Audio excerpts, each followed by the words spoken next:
Hi, I'm Arlena. This isn't just a story about an iPhone.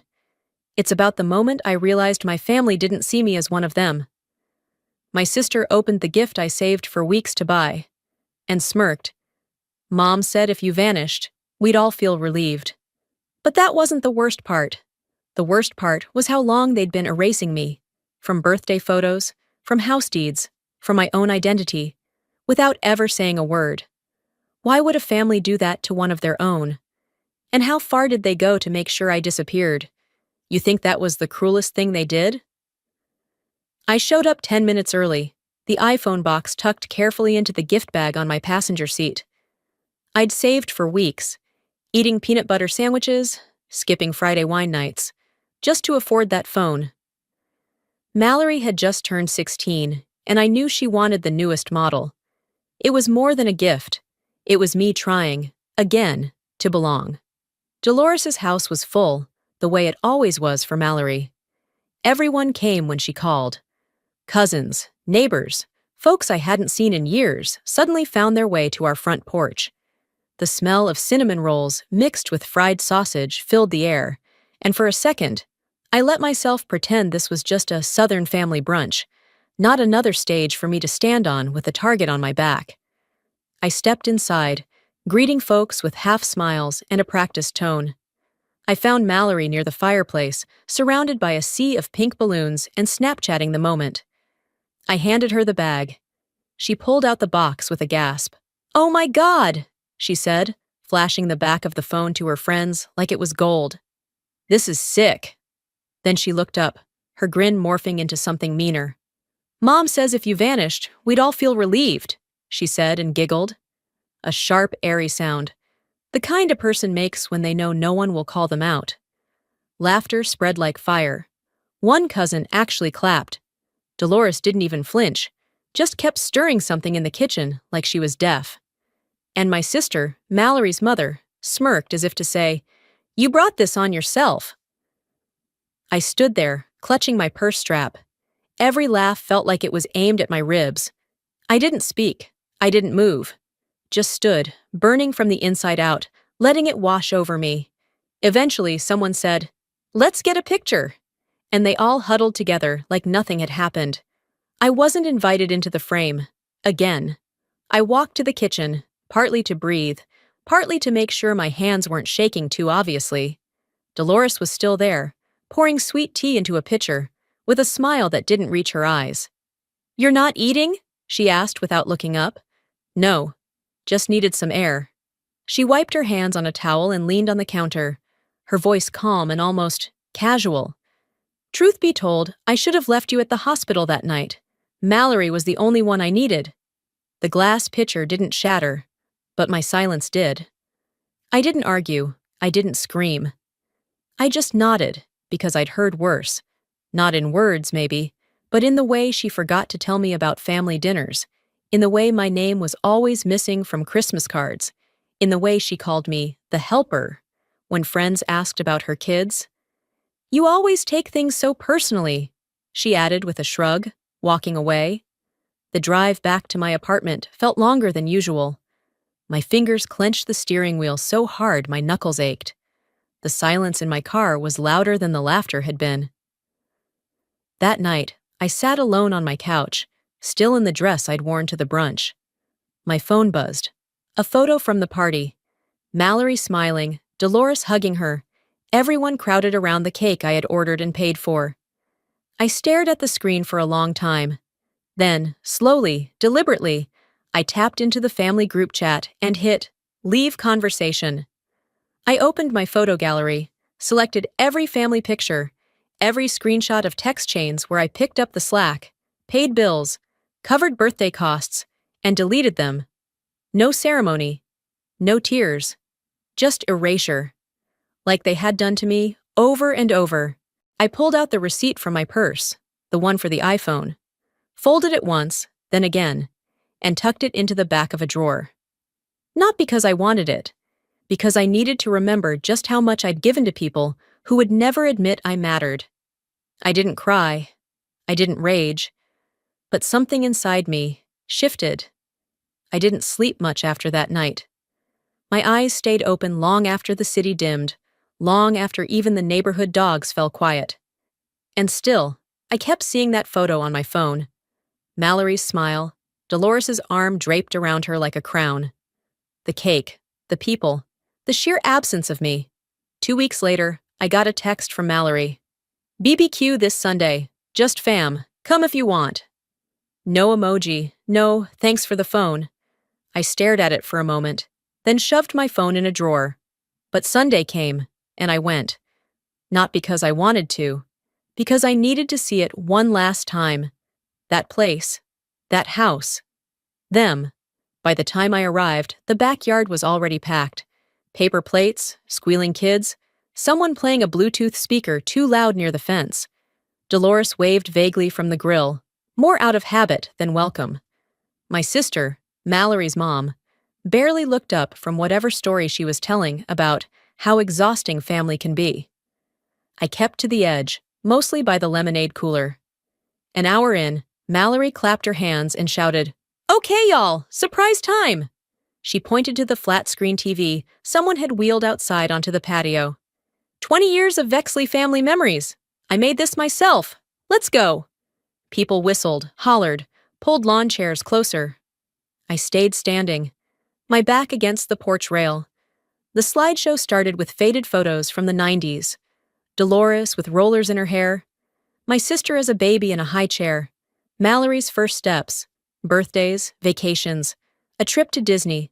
Photo after photo, minute after minute. But not once, not a single image, had me in it. Not even the picture from my college graduation. The one I'd mailed to them twice. Not the trip to Myrtle Beach I paid for. Not the Thanksgiving I hosted. Even the damn Christmas where I bought everyone matching sweaters. Gone. It was 20 minutes of revisionist history. 20 minutes of proof that I'd already been cut out. When the video ended, people clapped. Dolores turned to the group and said, "We tried to keep it short and sweet." I opened my mouth, then closed it. What was I going to say? You forgot me? No, they hadn't. They had deleted me on purpose. On the way home, I drove without turning the radio on.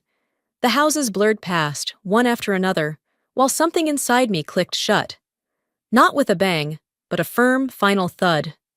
No one noticed I hadn't been in the slideshow. Or if they had, they'd agreed with it. Back in my apartment, I dropped my keys in the bowl by the door and sat down at my desk. I didn't bother turning on the lamp, just let the streetlight outside fill the room with a soft gray haze. My hands moved without thinking, opening the bottom drawer. Inside, an old USB drive sat tucked between rubber bands and expired coupons. I slid it into my laptop. Folder after folder opened, photos I had saved, sorted, labeled. Birthdays, holidays, even old scanned Polaroids I'd taken from dusty albums to preserve. All mine. All family. I scrolled through them slowly, one by one. I had sent half of them to Mallory over the years, helped her build her class projects, her middle school scrapbook, her first iMovie. They used my photos, my records, and still erased me. I shut the laptop and stared into the dark. A part of me hoped I was being sensitive. Maybe it was just a mistake, but it wasn't. I walked to the bathroom and clicked on the light. The mirror caught me, hair messy, eyes tired, lips pulled tight. I didn't look angry. I looked resigned. You were always the extra, I whispered to the glass. The filler, the help. Not bitter, not even surprised. Just stating facts. I didn't call anyone that night, didn't post a thing. But inside, a switch flipped. A final one. The one that stops you from offering any more of yourself, not because you're broken, but because you've finally woken up. I shut the bathroom light and went to bed.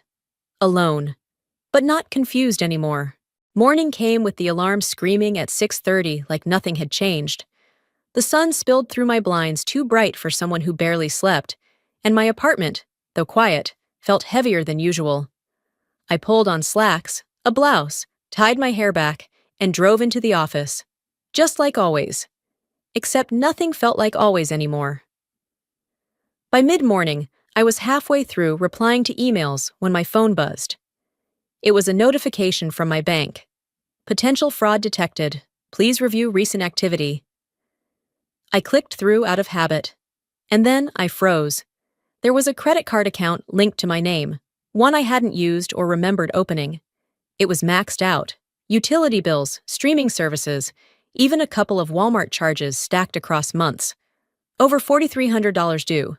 Past due. I double-checked the address the bank had on file for the card. It wasn't mine. It was my mother's house. I sat there, in my work cubicle, surrounded by glass walls and fluorescent light, feeling like the floor had cracked open beneath my chair. After lunch, I called the provider. They asked for my social security number. I gave it. They confirmed it matched the one on file. I asked who opened the account. "Ma'am, the account was opened 5 years ago. Authorization shows a match to the primary holder. You." "No, I didn't open that," I said, my voice flat. "And I've never lived at that address in my adult life." A pause. Then, "I understand. Do you suspect identity theft?" "No." I suspected something worse. By the time I clocked out that evening, I couldn't even remember what I had worked on all day. I drove straight to a mortgage advisor, someone I'd used 2 years earlier when I was thinking of refinancing my condo. He greeted me like an old friend and ushered me into his office. I told him I needed a full credit pull, fast. Explained there'd been unusual activity. As he tapped and clicked through reports, he tilted his head. "Looks like you were co-signed on a property about 6 years ago. You're not on the title anymore. But at one point, yeah, right here you were listed. What property?" He gave me the address. It was Dolores's house. I stared at the screen. My name, formerly attached, now gone. "Can I see the removal paperwork?" He nodded, printed a page, and slid it across the desk. There it was, a notarized form showing I had signed over my rights. Except I hadn't. The signature on that paper looked like mine. The loop in the A, the sharp curve of the V. But it wasn't from my hand. My stomach clenched. I remembered a week in spring, just after my birthday, when Dolores handed me a stack of envelopes and cards to sign on behalf of the family. One had been for the city clerk's office. I didn't ask questions. Now I knew I should have. I thanked him, said I'd be in touch, and walked out with my head spinning. The sky was already dusky, the parking lot half empty. I sat in my car, keys in my hand, wondering when exactly they stopped seeing me as a daughter and started treating me like a utility. Back home, I went straight to my desk. The bottom drawer used to hold all the important documents from my family: bills, insurance forms, tax returns. I'd stopped offering help a few months ago, had boxed up the last pile and dropped it off at Dolores's with a polite, "I'm not doing this anymore." Apparently, that hadn't stopped them. The drawer was empty. Not because I cleared it, but because I'd already handed over every single part of myself they could use, and they still found ways to pull more. I opened my laptop again, this time with a different purpose, logged into the Federal Trade Commission's identity theft portal, filed the paperwork, uploaded evidence. Quietly. No dramatic declarations. No angry calls. I'd finally learned that telling them what I was doing only gave them time to do worse. When I was done, I closed the laptop, poured myself a glass of water, and sat in the silence of my one-bedroom apartment. The only space in the world, it seemed, where nothing had been altered, stolen, or revised. Not yet. They could twist the past, sign my name, drain my credit, pretend I didn't exist. But I was still here, and I had just started writing them out of my future. Sunday came dressed in silence. I hadn't stepped outside yet, but the phone rang twice before I even had a chance to make coffee. Mallory's name lit up the screen. I almost didn't pick up, but something about her calling so early felt calculated. "Hey, sunshine," she chirped. The fake warmth in her voice felt like it had been practiced in a mirror. "Mom wanted me to call and see if you could help with the deposit for her milestone birthday brunch. We're thinking Southern Seasons, maybe the rooftop. She deserves something elegant." I didn't respond immediately. There was always a we that never included me, except when there was a bill to be paid. Wait, I said slowly. You already booked the venue, didn't you? A beat, then a chuckle. Well, yeah, but only because they were filling up fast. I figured you'd want to contribute. In the background, I heard Dolores's voice, slightly muffled but clear. You know she always comes through. She's reliable. They had it rehearsed. It wasn't a request. It was routine. I won't be covering that, I said plainly. There was a long pause on the other end. No? Mallory asked, like the word itself was foreign. No, I repeated. You've got the wrong girl this year. I ended the call, not with anger, not with bitterness, just done. I left my coffee untouched. That night, sometime around 9:30, my phone rang again. This time, it wasn't family. It was from work. Specifically, a security engineer from a tech client I managed freelance contracts for. His tone wasn't angry, just cautious. Hey, Arlena. I wanted to flag something that popped up in our firewall. There was a remote login using your credentials. But the IP address was odd. Georgia-based, residential. You happen to be out of town? No, I'm home. He exhaled. Then we've got a problem. He sent the log. The IP? It matched the one tied to my mom's house. I sat back, mind racing. I hadn't logged into their system from there in years. But I had once used my personal laptop while visiting, and I'd shared it with Mallory a few times, back when I believed sisters shared more than blood. A deeper check confirmed the worst. An internal draft, one I'd written, structured, and pitched, had been forwarded, not to our team, but to a known competitor. We lost the account. I didn't call Mallory. What could she possibly say that wouldn't make it worse? Instead, I archived the email chain, backed up the security logs, wrote a statement for the legal team, and hit send. I closed my laptop gently this time. The anger was still there, but no longer wild. It was precise, like a scalpel. 2 days passed. I worked late, kept my head down, waited for the week to end. When I got home Thursday evening, something felt off. The hallway light was on. And my door? It wasn't locked. At first, I thought maybe I'd forgotten, but then I stepped inside and heard voices. Dolores sat at my kitchen island, chatting with a real estate agent I didn't recognize. She looked up, completely unbothered. Oh, good, she said. You're home early. We were just finishing up. The agent smiled politely. We were discussing the potential market value. Your kitchen layout is ideal for first-time buyers. I didn't move. Dolores stood, walked over, and placed a hand on my shoulder, like she still had rights to me. I figured you wouldn't mind. I wanted a professional opinion, just in case I decide to downsize. In my apartment?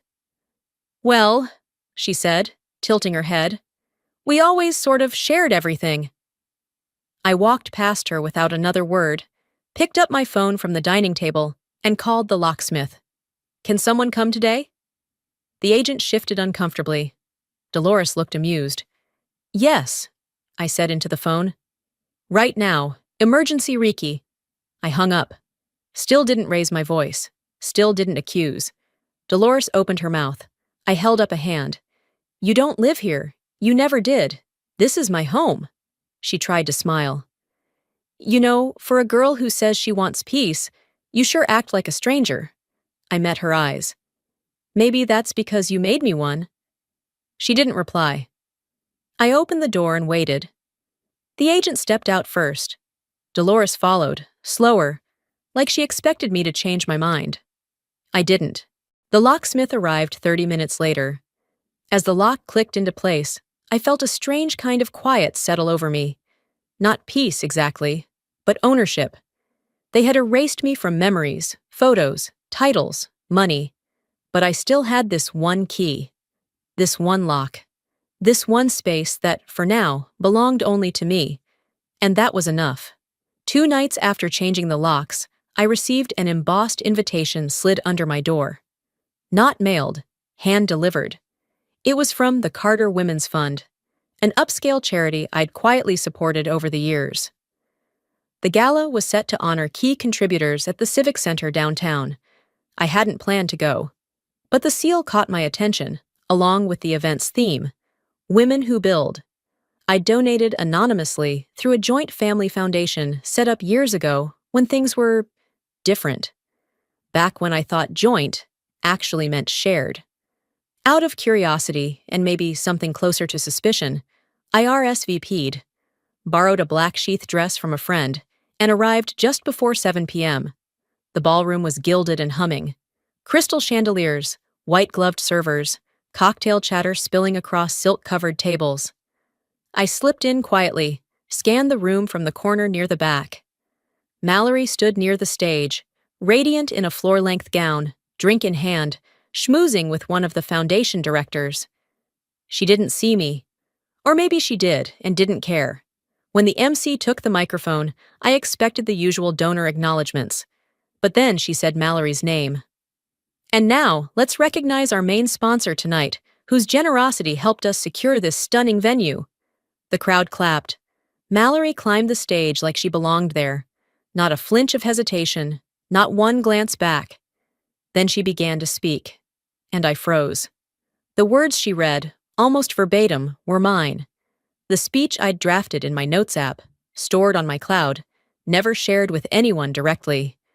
Lines I'd agonized over during a late night, wrestling with how to describe the silent strength of women who repair what they didn't break. She had taken it. My speech. My donation. My place. I didn't walk out. I stayed motionless. I wanted to remember what betrayal sounded like when it came dressed in satin and applause. When the program ended, I left without speaking to anyone. The valet brought my car around. As I slid into the driver's seat, I didn't cry. I didn't scream. But my jaw ached from how tightly I'd been clenching it. 2 days later, at the office, my co-worker Jenna approached me quietly by the coffee machine. "Hey, just checking. Are you doing okay?" she asked, eyes flicking left and right. "I'm fine," I said, uncertain what she was referring to. Jenna hesitated. "It's just, my aunt knows your mom from church. She said something about you maybe having a rough patch again." I blinked. "A rough patch?" Jenna looked mortified. "Forget I said anything." But I didn't forget. Later that night, I checked my message requests. Buried between spam and sales pitches was a note from my cousin Dean. "Hey, just wondering if you're okay. Aunt Dolores mentioned you've been acting paranoid again. If you ever need someone to talk to, I'm here." There it was. They weren't just stealing from me anymore. They were rewriting who I was. Gaslighting by gossip.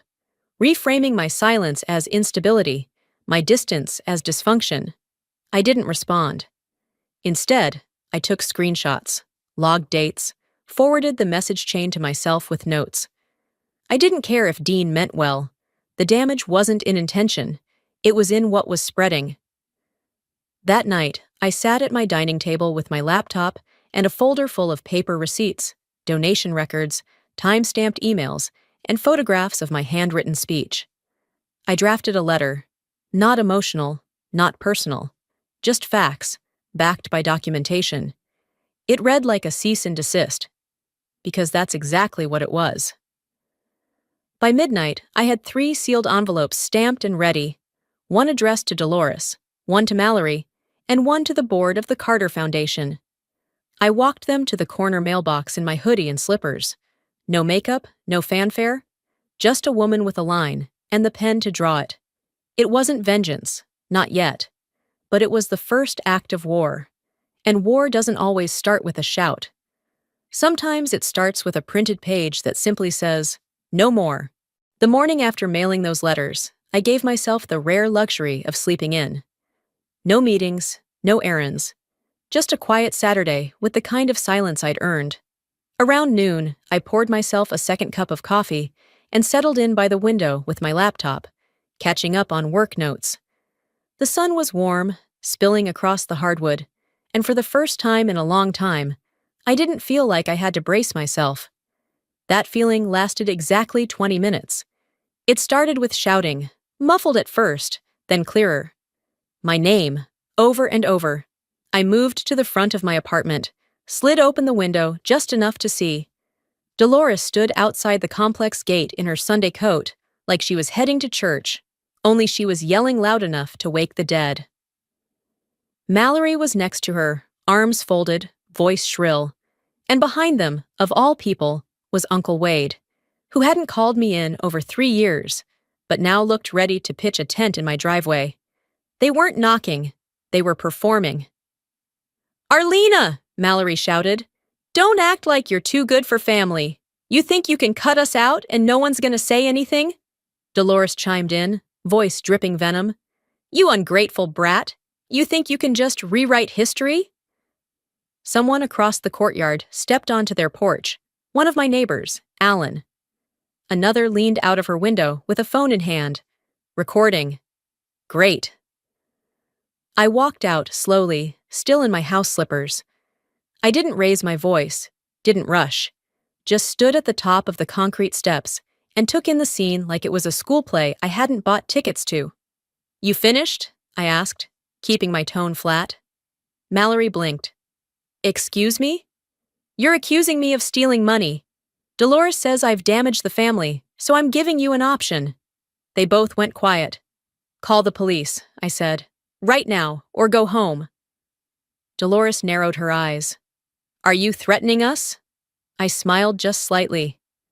"Not at all, just tired of all the noise." Mallory started to speak again, but Wade put a hand on her arm. "Let's go," he muttered. "This looks bad." And it did. They turned finally and walked off in a tight cluster, Dolores muttering something about me needing serious help. I didn't care. What I cared about came the following Monday. In my mailbox was a thick envelope from a collections agency. At first, I thought it was junk mail, but when I opened it, my hands froze. An unpaid medical bill. $7,800. The date of service? 2 years ago. Location? Midtown General. Patient listed, Dolores Vexley. My mother. The billing address? An old unit I'd rented back when my current apartment was under renovation. The same one I'd let her stay in for 3 weeks when her house was being fumigated. But the account was in my name, my insurance, my workplace, my emergency contact. All of it was mine. Except the body that received the treatment. I called the hospital immediately. After 20 minutes of transfers, I got a billing agent who confirmed it. The information was entered during intake, likely by the patient or someone accompanying her. When I asked for the name of the accompanying person, she hesitated but finally said, "It was listed as Mallory Vexley." I thanked her, hung up, and stared at the wall for a long minute. They weren't just invading my space anymore. They were colonizing my identity. I emailed my attorney, attaching the documents. Within hours, he called back and said, "We're adding this to the file. I'll loop in a fraud specialist." I nodded, even though he couldn't see me. My throat was too dry to speak. That night, I began collecting everything. A secured folder on my computer, a labeled hard drive backup, screenshots, voice memos, photos of mail, printouts of my neighbor's text confirming what he witnessed. Then I filed a police report. Not dramatic, just factual. The next day, I visited the building office, handed the manager a copy of the report, and requested a formal access restriction. I showed them the time-stamped hallway footage, the one from last week when Dolores let herself into the lobby, unannounced, with a key she should never have had. The manager was polite, professional, promised to disable any unauthorized access codes immediately. As I walked out of the office, I saw the reflection of myself in the glass door, shoulders back, steps steady. I wasn't hiding anymore. They had played this game in whispers and shadows, behind closed doors and family dinners I was no longer invited to. I wasn't playing.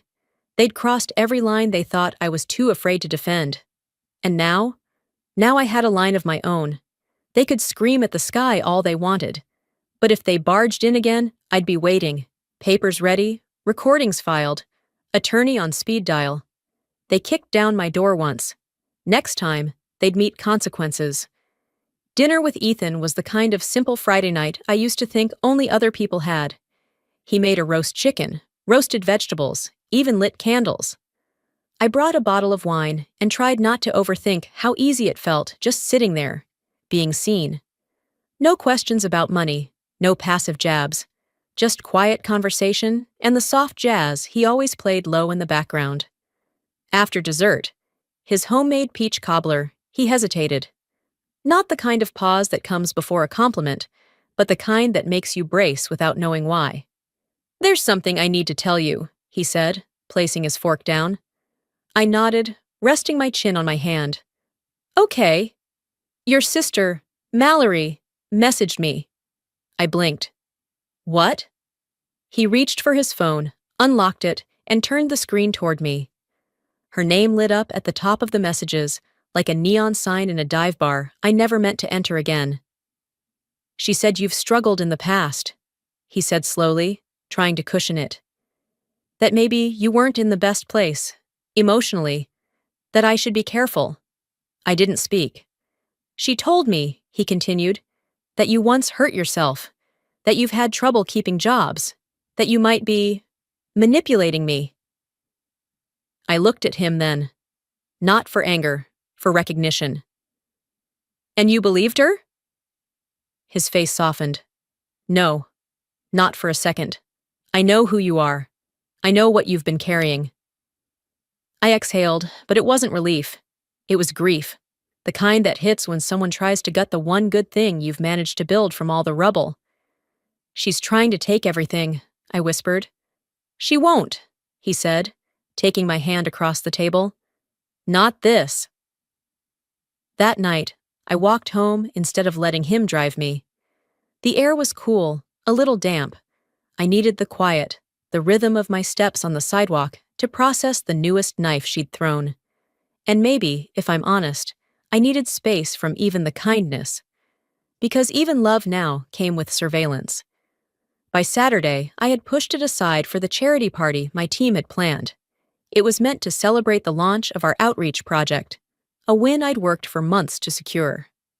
I hadn't wanted a fuss, but they were excited, proud. I didn't want to be the reason their enthusiasm dimmed. So I went. I smiled.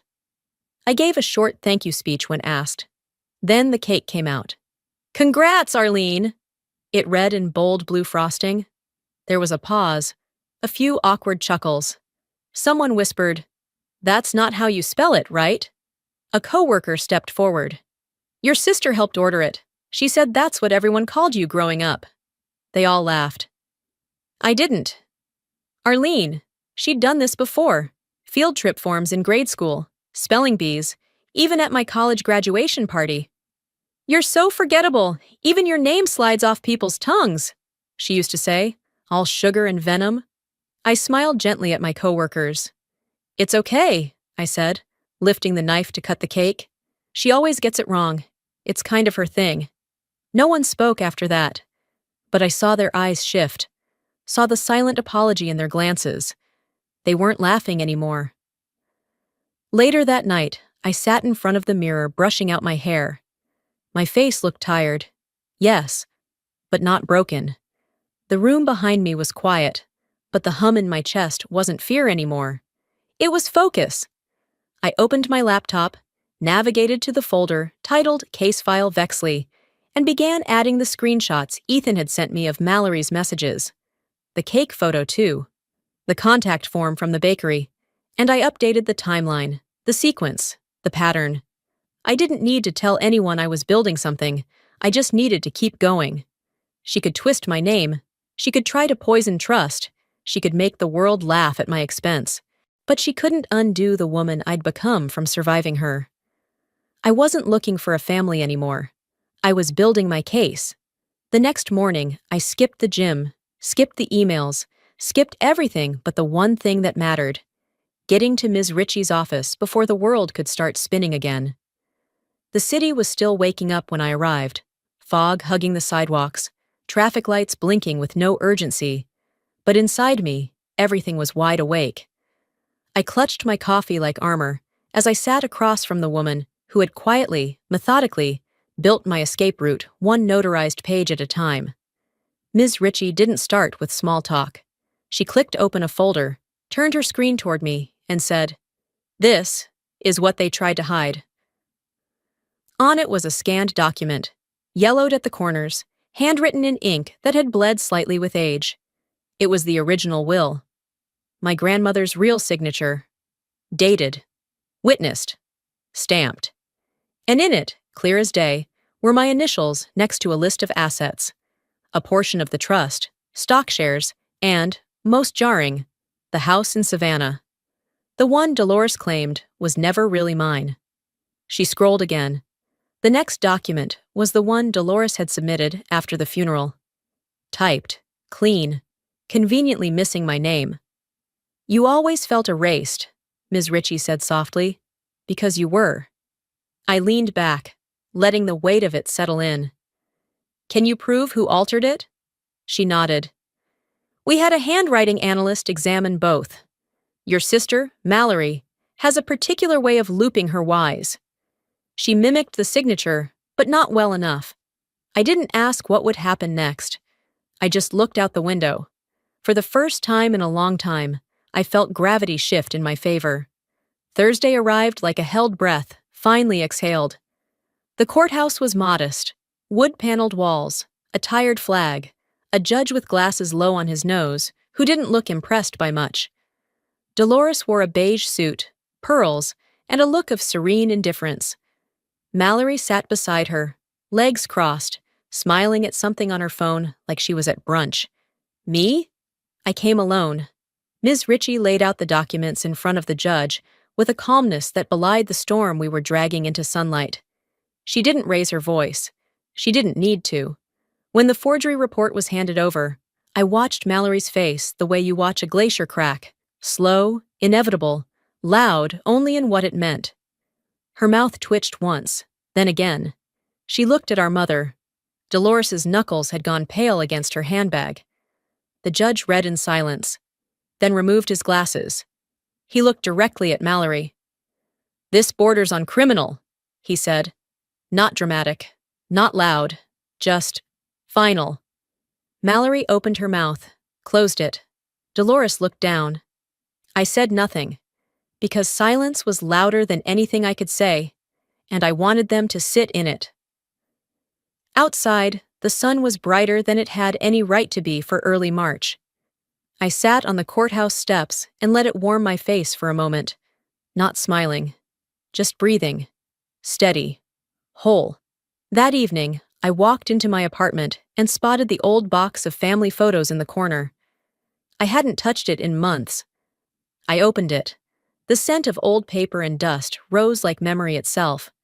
I flipped through pictures from birthdays, vacations, cookouts, everyone slightly tilted to crop me out, fade me down, or forget me altogether. One photo stopped me. I was maybe 8, holding a paintbrush and overalls, covered in color, grinning at something just out of frame. My arm was cut off at the elbow, where someone had trimmed the edge. I set it aside. Not because it hurt, because I didn't need it anymore. I grabbed my phone and texted Ethan, "Free Thursday if you are. Dinner's on me." Then I opened my laptop, logged into the old family cloud folder where everyone used to dump pictures, files, calendar events, things they assumed I'd always maintain. I clicked Leave Shared Folder, then Delete from Account. No ceremony, no announcement, just a clean break, not for vengeance, for air. Because they'd tried to write me out of everything that mattered. But I had survived them, and they could never rewrite that. I didn't mark the day on my calendar. There was no red circle, no countdown. But the envelope came anyway, pressed linen, black border, my name typed neatly across the front like a courtesy they didn't mean. A memorial service for my father. Simple, formal, arranged by Mallory and Dolores. It arrived on a Monday. I left it unopened until Wednesday. Then, I tossed it in the recycling bin without a word. I didn't call. I didn't text. I didn't go. The service took place that Saturday, in the community church, where we used to sit in the second pew growing up. A neighbor down the hall, Mrs. Adler, who seemed to be friends with everyone in town, mentioned it as we passed in the elevator. "Lovely turnout," she said, then paused. "They didn't mention your name, Not once. I nodded. That sounds about right. She hesitated, like she wanted to say more, then thought better of it. I appreciated that. People mean well, but some things are better left in silence, especially when silence is finally a choice, not a punishment. Sunday morning, I drove past the house, not because I missed it, just to see it once more, as it stood, a shell of the place I remembered. There was a new for sale sign staked in the front yard, shiny and white, with fully remodeled family home printed in cursive font across the flyer. Curious, I pulled over, rolled down the window, and tapped the QR code with my phone. The listing popped up. Bright photos of the renovated kitchen, new backsplash I'd picked out 2 years ago, floors I paid for when Dolores said she couldn't afford contractors, the layout I redesigned when Mallory insisted she had no eye for that stuff. Under the photo carousel, a caption read, "Updated with love and family effort." I nearly laughed. There was a part of me that wanted to email the realtor and correct the record, but the urge passed as quickly as it came. I took one screenshot, titled it "Closure," and saved it in my private folder, next to photos of court filings and deleted family threads. That was all the justice I needed now. By late afternoon, I was back in my apartment. I had repainted the living room 2 weeks prior, soft sage green, warm and alive in the natural light. The space felt new, even though nothing truly monumental had changed except me. On the coffee table sat a frame I hadn't touched since college. Inside it now, my latest watercolor, a bright burst of oranges and indigos layered over soft gray mountains. I'd started painting again, quietly, cautiously, without an audience. It was something I used to love before it was laughed off, dismissed as a hobby I was too old for. Now it sat on my wall, not asking for approval, not needing permission to exist. There was a knock at the door just past 6. Ethan. He held 2 takeaway coffees and didn't say much. We moved to the balcony, where the air carried the scent of jasmine from a neighbor's window box, and the hum of weekend traffic below blended into the kind of white noise that calms you instead of crowding you. We didn't talk about court, or family, or Mallory. Instead, we talked about the pop-up art exhibit on Main Street, about how I might finally take that weekend trip to Asheville, about nothing that needed defending. At one point, he asked, "You okay?" I took a sip of the warm coffee and nodded. "Yeah. Actually, I think I am." We sat quietly after that. For the first time in years, I wasn't rehearsing what to say if someone asked why I didn't show up. Why I didn't fight harder to be included. Why I didn't care enough to chase what never belonged to me in the first place. They didn't say my name at the memorial, but I remembered it. I signed it in court filings, in rental agreements, on canvases taped to my studio wall. They ignored the woman I became, but she didn't, and that was enough. I watched the last edge of the sun slip behind the skyline. This time, there was no applause, no spotlight, just peace, and that was finally enough. You know, for the longest time, I thought being quiet made me the better person. That if I just kept giving, kept forgiving, kept proving, maybe they'd finally see me. But here's what I learned the hard way. Some people don't want to see you. They want to use you. And the longer you stay quiet, the more invisible you become, even to yourself. Standing up for yourself doesn't always look like slamming doors or shouting matches. Sometimes it's filing the report, locking the door, deleting the folder, saying, "No more." And if you're listening to this right now, maybe it's not about family for you. Maybe it's a friend, a spouse, a job, a place you keep returning to that keeps shrinking you. Whatever it is. I hope you hear me when I say this. You don't need their permission to protect your peace. So now I'd love to hear from you. Has anyone ever tried to erase your worth? And how did you reclaim it?